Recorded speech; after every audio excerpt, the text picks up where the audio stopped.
Bingo! This is the Kia EV5 and the brand seems to have got it right with this new electric mid-sized SUV. And yes, it competes with the Tesla Model Y, and yes, it undercuts the Tesla Model Y at the time I'm filming this. So let's talk about it in this review and I'll tell you what I like about it and some things that I don't like. There are some things. All right, let's go. My name's Matt. This channel's called The Right Car. Please subscribe. Let's go.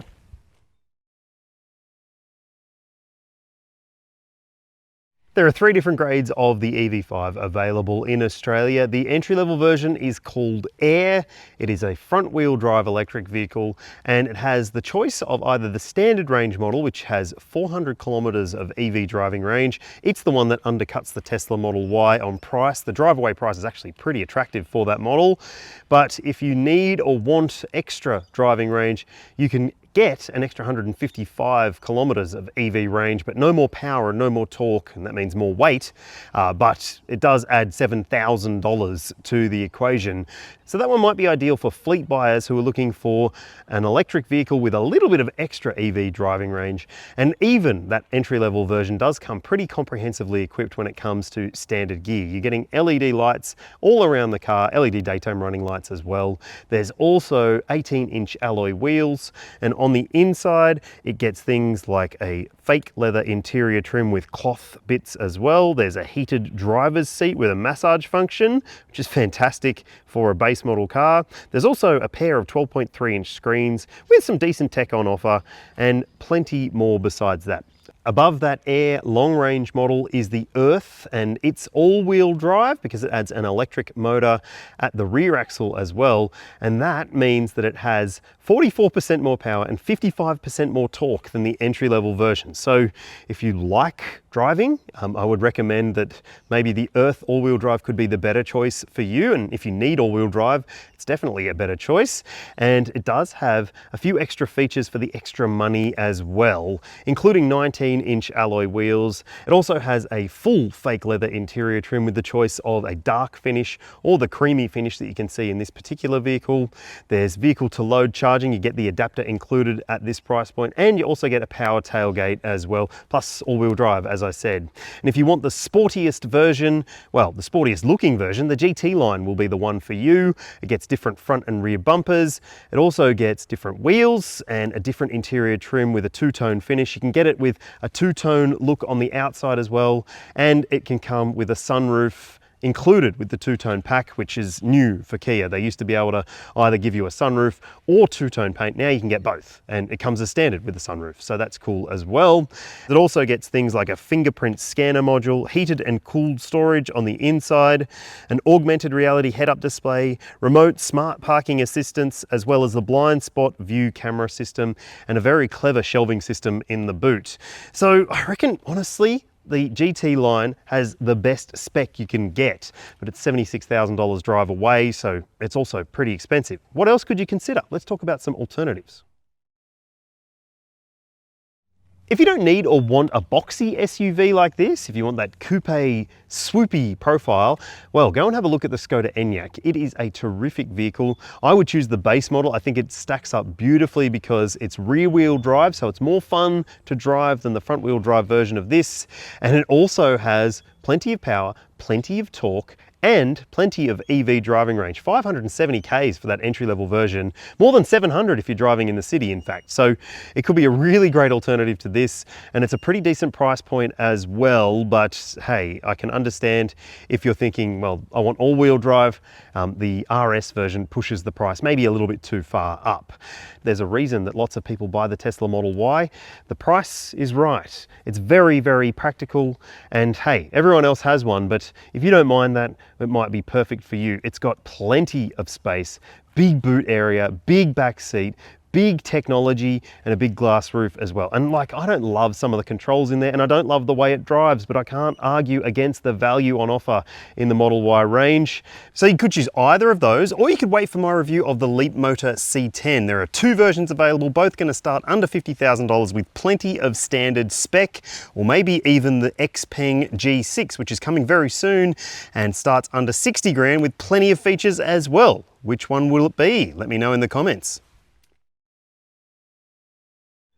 This is about the same size as many other mid-sized SUVs, about 4.6 meters in length, and it is kind of boxy. It does have that bulkier look because of its squared off design. And look, you can make up your own mind about those wheels, but I think they look like a Chimera's wheels from the 80s. Now, I want to show you something about these flush door handles. You do need to press there rather than just touch it in order to open it, and then you have to push the handle forward like that in order to get into the car.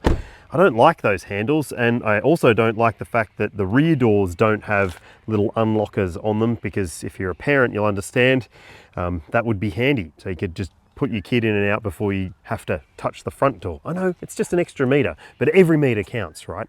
Now, let's look at the rear end. I actually think that this is one of the nicest rear end designs of any new EV, because it's got that really sleek, squared off, but macho finish. I like that it's almost like the Santa Fe in terms of the rear end design, and I also like that it's kind of like a Volvo in that part of the car there.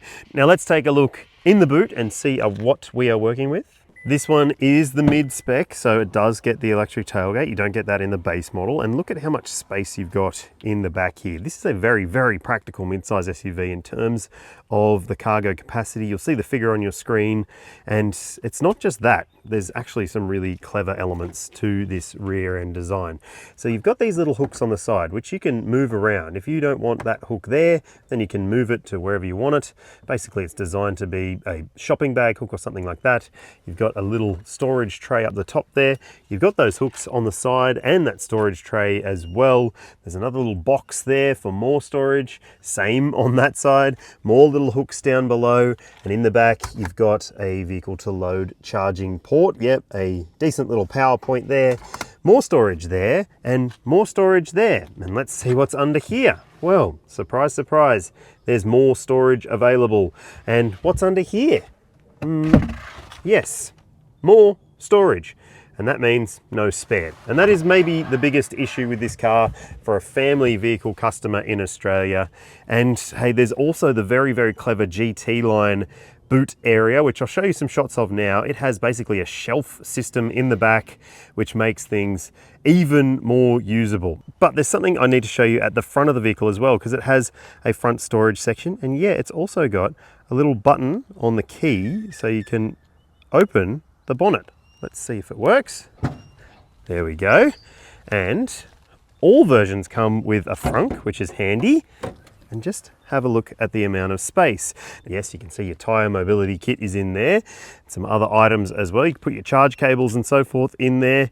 And if you choose the front wheel drive version, there's also still a frunk, which is great to see.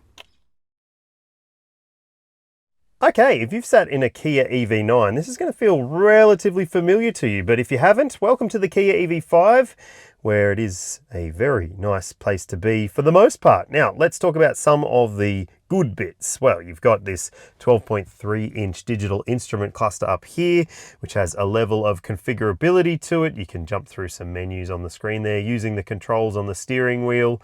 They're all relatively easy to get your head around. Cruise controls on that side, your interaction with that screen there is there.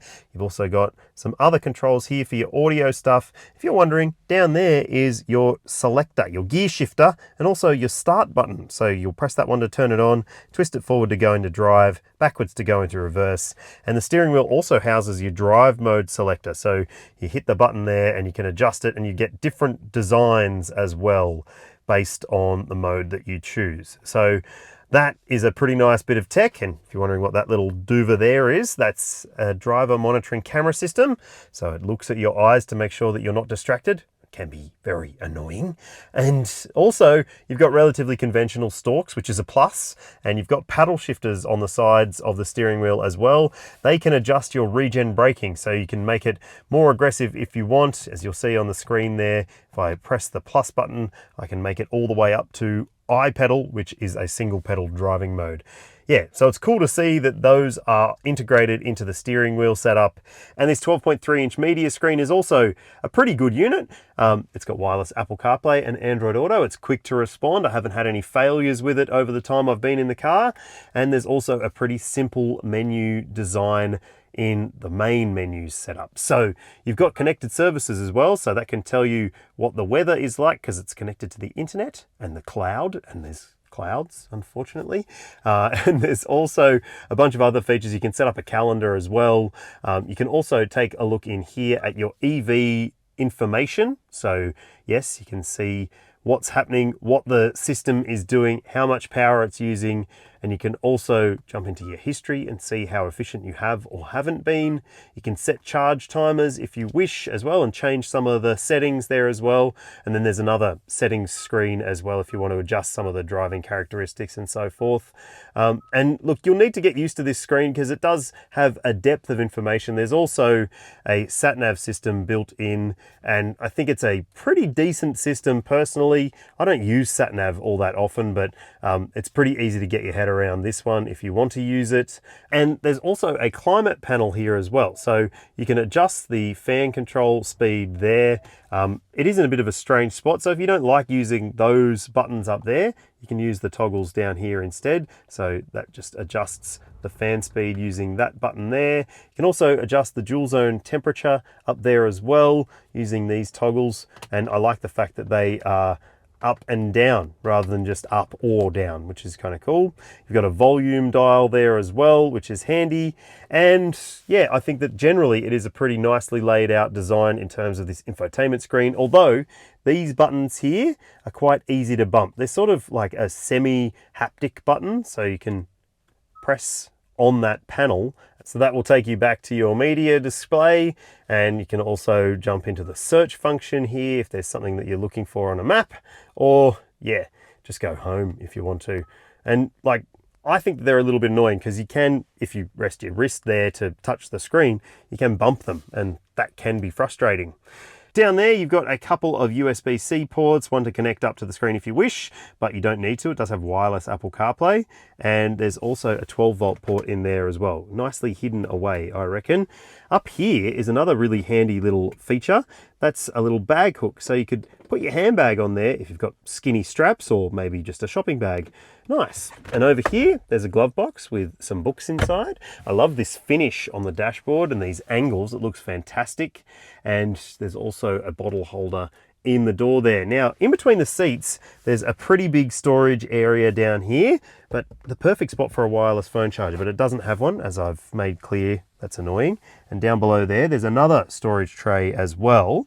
And here, there's like a little pocket. And this is not a seat, it's just a storage area, a design feature, which I don't know why it's there, but it is. And you can lift that up, and I guess you could splay your legs out and relax while you're charging or something like that, but it's a bit strange. And this center console bin doesn't open, which is also a bit strange. But I think generally it's pretty good in terms of the design and the usability, apart from some little quirks, as I mentioned.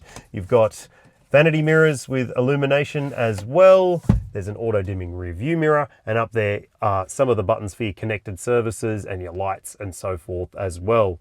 So it's not necessarily unconventional in the way that it's laid out, but there are some things that maybe aren't simple to get used to. And also, I'll just call out heated seats. There's a button up there to adjust the seat heating, and there's a button down on the lumbar controller there that allows you to put the massage on for the driver's seat, which is a great thing to have. It might be really appealing for fleet buyers especially, or even just parents who need a massage. I know I do. All right, let's check out the back seat space.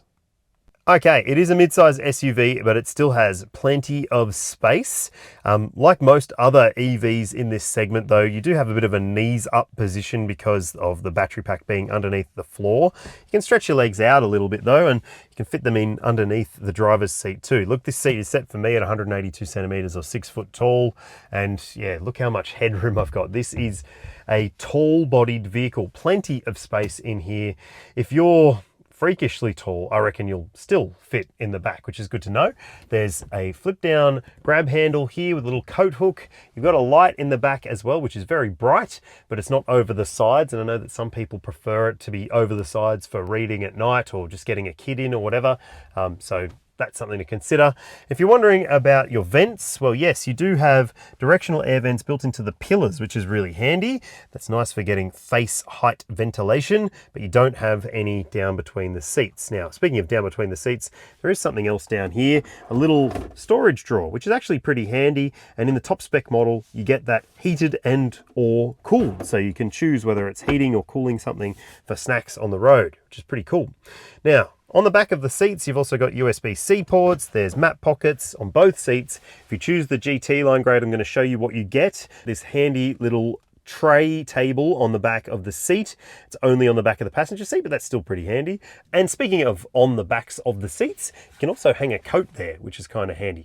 There's bottle holders in the doors, nice soft materials on the doors as well, ISOFIX points in the window seats, top tether points for all three positions, and a flip down armrest with cup holders as well. So I think it's a very practical mid-sized SUV, nice and spacious with plenty of great features in the back, and even more if you choose the GT line, which is why I think it's a really, really good option for families.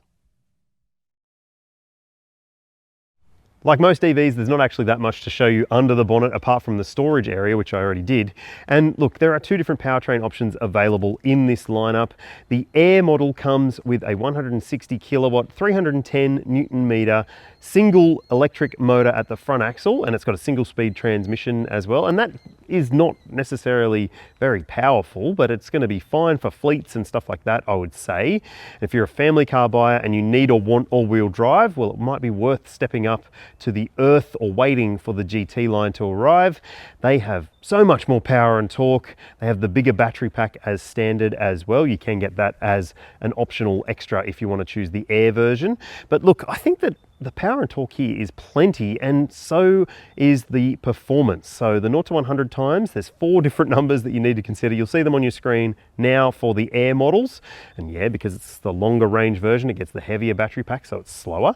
And then the Earth and GT line. And yeah, the Earth is actually the fastest one because the GT line has so much more extra spec that it weighs a bit more. So what do you make of that? I reckon that all of them have enough power, but the all-wheel drive ones have plenty. Okay, there's a bit to consider when it comes to the driving range of the EV5. So the standard range Air runs a 64 kilowatt hour LFP battery, which is sourced from BYD. Now, LFP batteries are a bit heavier, but they're cheaper, and they're apparently more reliable for 100% charging more repetitively. So the range for that entry-level version is 400 kilometers WLTP. Now, there's also a long-range 88 kilowatt hour battery pack, also from BYD, also LFP. It weighs about 150 kilos more, and it's available in the Air long range, and that long range is pretty long, 555 kilometers, but it has less power and it's only front wheel drive, so that could be a consideration. Now the all-wheel drive models have a difference too. The GT line, which isn't launched yet, has 470 k's of EV driving range because of its extra spec, whereas this Earth one has 500 k's WLTP. So there's, like I said, a lot to consider. Now let's talk about charging as well. Your charge port, you can see it there. It's on the front driver's side quarter panel. Just use that little button there and it'll open up. Of course, you've got AC charging. On the Air base model, it's a 6.6 kilowatt AC charge rate. That should mean about 10 hours, 10 to 100% at 6.6 kilowatts. If you choose an Earth or a GT line model, there is 11 kilowatt AC charging possible, but you'll need 3-phase power, and that should take just over 8 hours to do 10 to 100%. Now the DC charging rate is also a little bit slower than some other vehicles, including some Kia vehicles. The standard range model has a DC charging rate of 102 kilowatts, whereas if you choose one of the long range models, you're looking at 141 kilowatts. Now that means a 10 to 80% charge in the standard range model, just over 36 minutes, and the long range 10 to 80%, 38 minutes according to Kia. And look, those are pretty long times for a electric vehicle like this, and it might make you think twice about whether it will be right for you. All right, before we go for a drive, I just want to turn off a few things that do annoy me in terms of the safety specs. You don't have the mute capability yet for this vehicle. Apparently by the end of this year, you should be able to just hold the button down on the steering wheel and it will turn off the speed sign warning system and your overspeed alert. But at the moment, you still have to press the button that gets you to that safety screen, which in this instance is the star button. You can turn it off by hitting the off button for the speed limit assist. And there's also another feature which does annoy me a little bit. It's the driver attention warning system. So that little camera that keeps an eye on your eyes. Unfortunately, these things default on every single time you drive. So it might be tedious, but hopefully software upgrades will fix it in time, because we've seen that in other vehicles from the brand and the associated Hyundai products as well. All right, I've spent a few days driving this car and I have to say, I'm really impressed with it in most ways, apart from the safety stuff being a little bit annoying. Another thing you might want to turn off is the lane keeping assist, because it's a bit pushy. Look, the safety stuff is really the worst driving element of this car, because otherwise it's perfectly suited to most people's needs. In fact, I think it's one of the sweeter driving vehicles in terms of the way that it behaves itself, and that's across either the entry-level version or this all-wheel drive one. But honestly, if you can, you should go for the all-wheel drive, because it is nicer to drive. It's more powerful, and that means it's more effortless, and it does have more range as well, unless you buy that entry-level version with the long-range package. But I think that really it's the sweet spot to have the all-wheel drive powertrain. In my opinion anyway. You might be fine with less power, but I think that this version, well, not only do you get more power, but you get more traction, and that's important in particularly wet weather situations, because if you're trying to get a lot of grunt down to the ground just through the front tires, that can be problematic in some situations. But I think that really the all-wheel drive system not only gives you extra traction, but pace. It is so much faster. It is like, yes, not Model Y performance fast, but it is fast. It gets the power down well, and it accelerates very quickly. So if you know that you prefer to have effortlessness as part of your drive experience, then the all-wheel drive one would definitely be the one I recommend you check out. I also like the way that they've managed to create a pretty nice drive experience in terms of the pedal action, and that might seem a bit weird, but in some EVs, well, the throttle can be super sensitive, but it isn't in this instance, and in some EVs the brake pedal can be quite airy feeling, but there's quite an honest sort of feel to the pedal in this particular car. And like I said, there's also regenerative braking, so if I put it into the iPedal mode, even up a slight incline, it will come to a complete stop using no brake pedal whatsoever. So that is a plus. If you like the single pedal driving mode, you'll like that. I've been mainly sticking in level 3 regen, which is still quite assertive, but not gonna come to a complete stop. So starting and stopping, great. And steering and ride, well, it's been tuned for Australia in terms of the ride and handling package. So it does have an excellent ride to it. It does coast over sharp bumps, potholes, lumps here and there, and bad surface changes, and like this, just really well sorted. Other cars crash over that particular bump. This one doesn't, and it is a very livable car for that reason. It's just super capable and comfortable, and it feels like it's country ready, in fact. So if you do live in the bush, you might find that it will be a nice buddy for your travels, but without a spare, which might not be ideal. The one thing I'm not as convinced about in terms of the drive experience is the steering. Like, yeah, it handles itself pretty well in corners, and it does have a beautiful ride to it as well at high speeds and low speeds, but the steering just has this sort of heavy artificial feeling to it, and it's hard to judge at times when you are driving with a bit more enthusiasm. I mean, it's not a sportier EV. If you're looking for that, maybe go and check out the EV6. I'll put the link in the description below, because it is far more dynamic feeling. But this car, yeah, I just I don't gel with the steering all that well, but I don't think it's a deal breaker. It's just something that you might want to keep in mind if you're picky about steering like I am. So generally, I'm impressed. I think this is a really nice car to live with for the most part. It drives nicely, it rides nicely, it goes and stops really well, and it's pretty quiet on the open road too. So let's talk about consumption, because there's some stuff to consider there as well. Okay, gets a bit complicated when it comes to consumption because you've got a fair few different options to consider here. So the standard range Air, you'll see the figure for it on your screen. That's kilowatt hours per 100 kilometers. Yeah, the lower the number, the better. If you add the big battery pack, you'll see the official figure for it on your screen now. And then you've got this Earth all-wheel drive model. Yes, you can expect any dual motor all-wheel drive with extra power and torque to be less efficient than a single motor model. You can see the figure for it on your screen.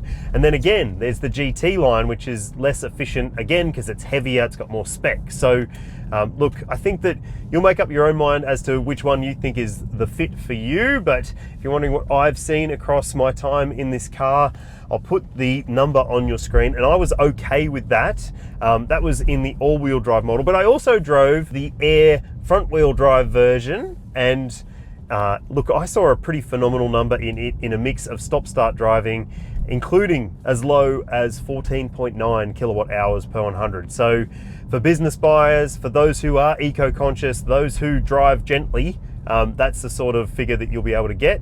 But if you're like me, expect a little higher. This car hasn't achieved any sort of ANCAP rating just yet, but the brand has advised that it is undergoing testing right now in October 2024, and it is expected to achieve the 5-star score. So standard, it comes with autonomous emergency braking with pedestrian and cyclist and junction detection. There's also adaptive cruise control. There's a lane keeping assistance function with lane departure warning. There's a traffic jam system, so it will stop, start and steer for you using the lane keeping and the navigation based cruise control system as well. So yep, it's got plenty of features like that.